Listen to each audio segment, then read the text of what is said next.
Good morning all of you. નમસ્કાર વિદ્યાર્થી મિત્રો, આપ સૌ કુશળ મંગળ હશો. ધોરણ 10 કોમ્પ્યુટરમાં અત્યારે આપણે 7મું લેશન કેલ્સીમાં વિધેય કરી રહ્યા છીએ, જેમાં આપણે અલગ અલગ વિધેય જોઈએ છીએ. હવે આજનું જે વિધેય છે આપણે હવે સ્ટાર્ટ જ્યાંથી કરવાનું છે તે છે રાઉન્ડ અપ. આ વિધેય રાઉન્ડ વિધેયની જેમ જ કામ કરે છે, પરંતુ ફેર એટલો જ છે કે જે પણ અપૂર્ણાંક સંખ્યા હોય છે, અપૂર્ણાંક સંખ્યા હોય છે, તેને ઊંચી કિંમત સાથે દર્શાવવા માટે રાઉન્ડ અપનો ઉપયોગ થાય છે. અપ એટલે ઊંચું જ થાય, એમ બરાબર છે. એટલે ફોર એક્ઝામ્પલ, જો આપણે is equal to round up, કોઈ પણ ફંક્શન કે ફોર્મ્યુલાની શરૂઆત ઇક્વલ ટુ થી થાય છે, તો કે is equal to round up into round brackets 45.345 semicolon 1, એટલે પોઈન્ટ પછી આપણે એક જ રાઉન્ડ વેલ્યુ જોઈએ છીએ, તો આપણને જવાબમાં 4 આપશે, 45.4 આપશે, કારણ કે 45.345 છે ને, એટલે 4 આપશે. એના પછીનું વિધેય છે રાઉન્ડ ડાઉન. આ વિધેય રાઉન્ડ વિધેયની જેમ જ કામ કરે છે. ફેર શું છે આપણે જોઈએ. એવી રીતે જેવી રીતે રાઉન્ડ અપમાં અપૂર્ણાંક સંખ્યાને ઊંચી કિંમત સાથે દર્શાવે છે, એવી રીતે અહીંયા અપૂર્ણાંક સંખ્યાને નીચી કિંમત સાથે બતાવશે. For example, round down into round brackets is equal to, કોઈ પણ ફંક્શન કે ફોર્મ્યુલા ઇક્વલ ટુ થી સ્ટાર્ટ થાય. Round down is equal to round down into round bracket 45.345 semicolon 1. It means 45.3 આપણને જવાબમાં મળે છે. એના પછીનું છે વિધેય આવે છે તે છે TRUNC. આ વિધેય આપેલ અપૂર્ણાંક સંખ્યાને આપેલ સૂચના મુજબ અંશતઃ અથવા પૂર્ણ સ્વરૂપે આપે છે.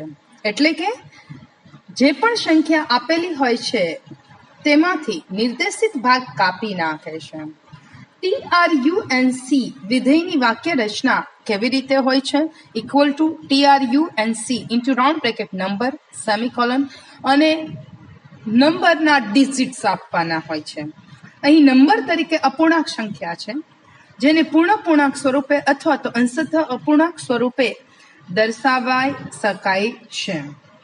અને નંબર ડિજિટ્સ તરીકે એ સંખ્યા હોય છે કે જે સંખ્યાના અપૂર્ણાંક ભાગમાંથી કેટલાક અંક સંખ્યા સાથે કાપવાના છે તે બતાવે છે.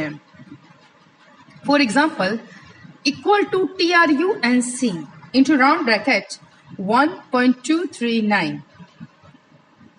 સેમિકોલન અને પછી 2 રાઉન્ડ બ્રેકેટ્સ પૂરું, અને જવાબમાં આપણને 1.23 દેખાડશે. 2 અંક જે છે એ રેવા દેશે.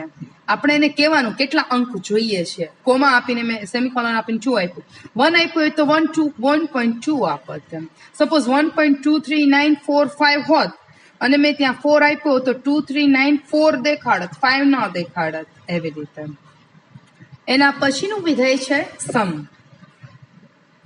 આપેલ સંખ્યાનો સરવાળો કરવા માટે સમ વિધેયનો ઉપયોગ કરવામાં આવે છે. સમ વિધેયની વાક્ય રચના કેવી રીતે હોય છે? ઇક્વલ ટુ સમ અથવા ઇક્વલ ટુ સમ અને into round brackets number 1, number 2, number 3, અને ઇક્વલ ટુ સમ આપીને એની અંદર રાઉન્ડ બ્રેકેટ્સમાં સેલની રેન્જ પણ લખી શકાય. આપણી લિમિટેશન્સ અહીંયા શું છે તો કે આપણે વધારેમાં વધારે 30 સંખ્યાનો સરવાળો કરી શકાય છે.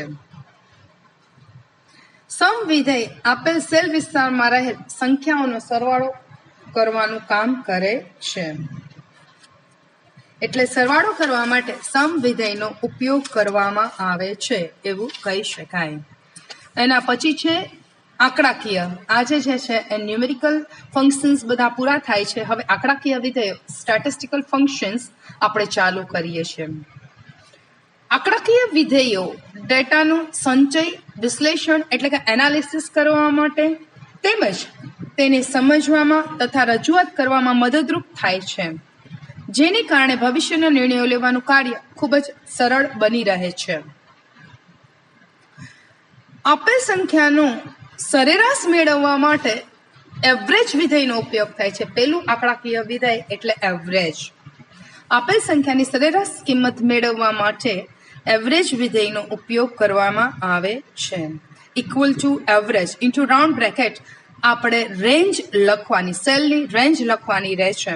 મારે સપોઝ A1 થી સ્ટાર્ટ કરીને A10 સુધીના જે બધા નંબર્સ આપેલા છે એની એવરેજ જોતી હોય તો into round brackets A1 colon A10 એવું લખવું પડે છે.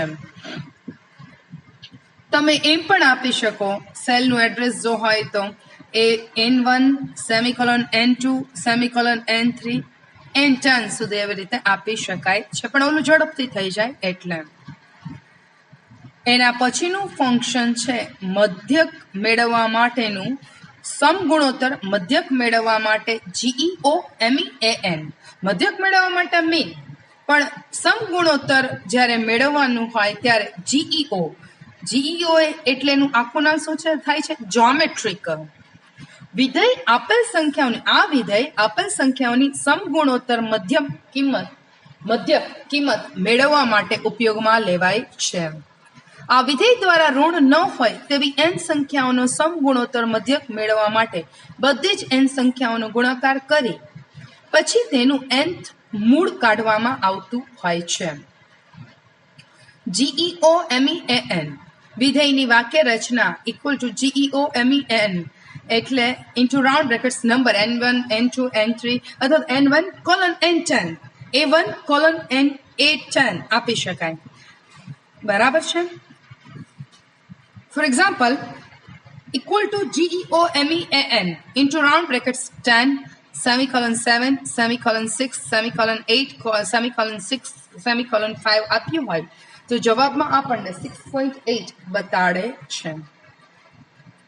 એના પછીનું ફંક્શન છે HARMEAN, હેરમેન વિધેય. આ જે વિધેય છે એ આપેલ સંખ્યાઓની હકારાત્મક મધ્યક કિંમત મેળવી શકે છે. આ વિધેયની વાક્ય રચનામાં પછી HAR અને MEAN એટલે મધ્યક.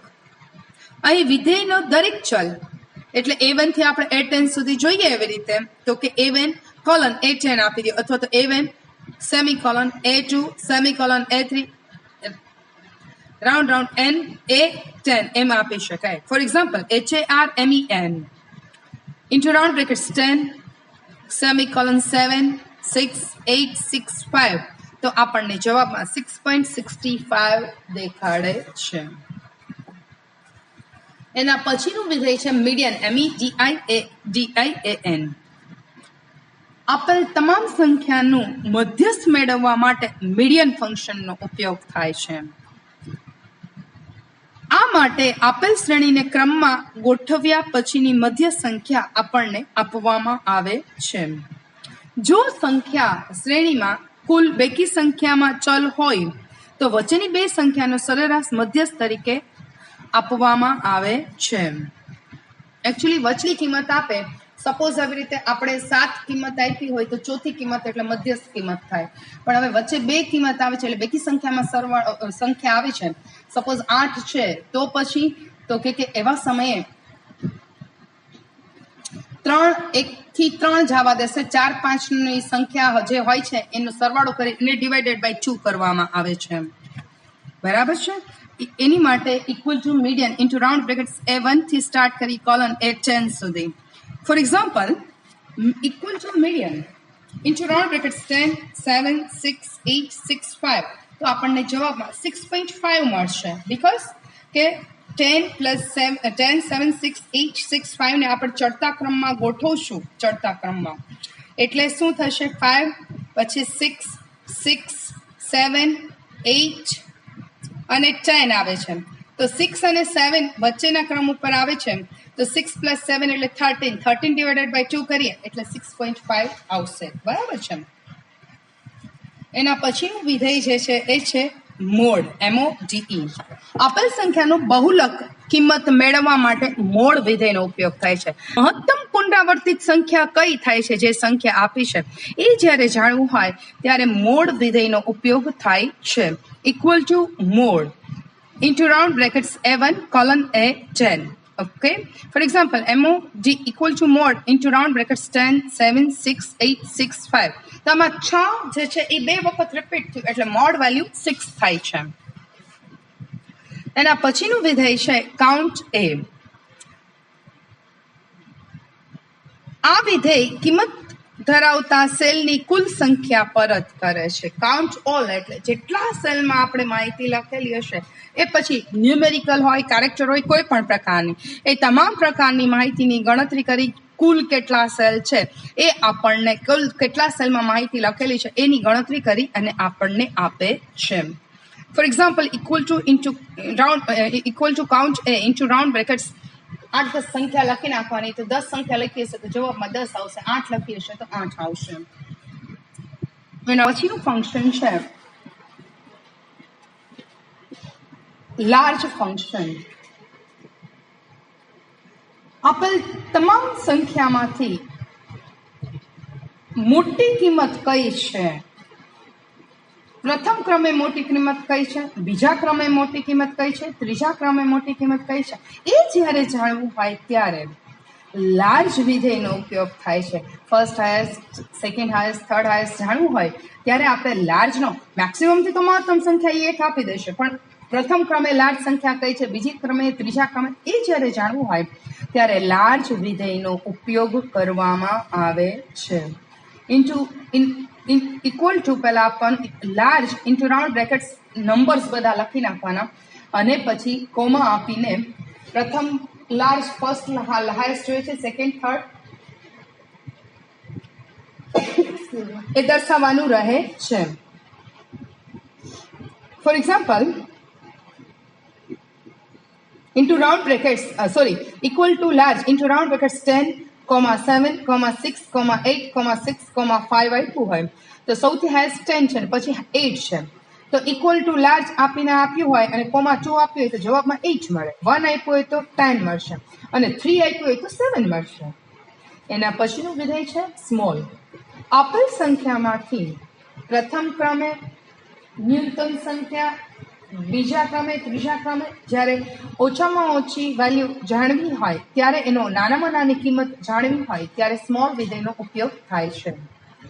એમ કહી શકાય કે સ્મોલ વિધેય આપેલ ક્રમની સંખ્યાના ગણમાંથી આપણને ક્રમ મુજબની નાની આંકડાકીય કિંમત પરત કરે છે. For example, equal two small હોય અને ઇન્ટુ રાઉન્ડ બ્રેકેટ્સ 10, 7, 6, 8, 4, 5 હોય અને મેં ક્યાં એને 2 આપ્યું હોય તો બીજા ક્રમે 5 આવે, પહેલા ક્રમે 4 આવે, બરાબર છે? તો એ કિંમત આપણને આપે છે. એના પછીનું જે વિધેય છે એ છે રેન્ક વિધેય. સંખ્યાઓની યાદીમાંથી આપેલ સંખ્યાનો રેન્ક દર્શાવવા માટે રેન્ક વિધેયનો ઉપયોગ કરવામાં આવે છે. આ વિધેય આપેલ સંખ્યાઓના ગણમાંથી આપવામાં આવેલ સંખ્યાનો ક્રમ પરત કરે છે.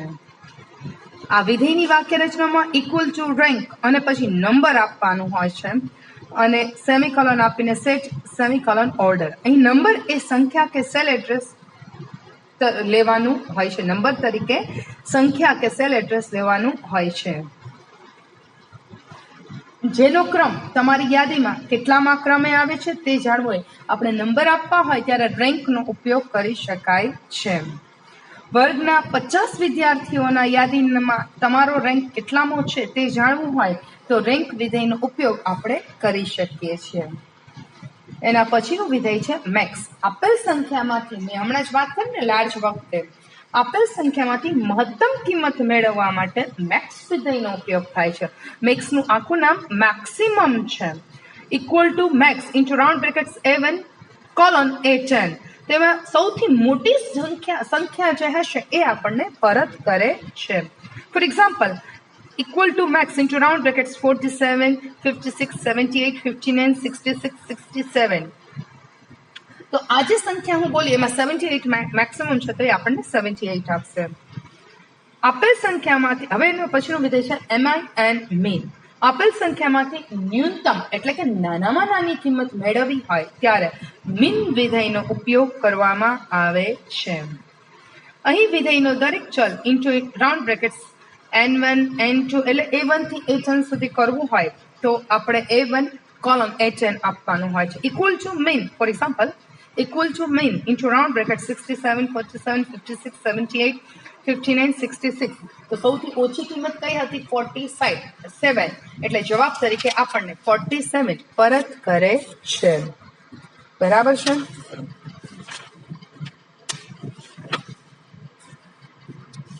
તો આ આંકડાકીય વિધેય જે છે એ અહીંયા પૂરા થાય છે.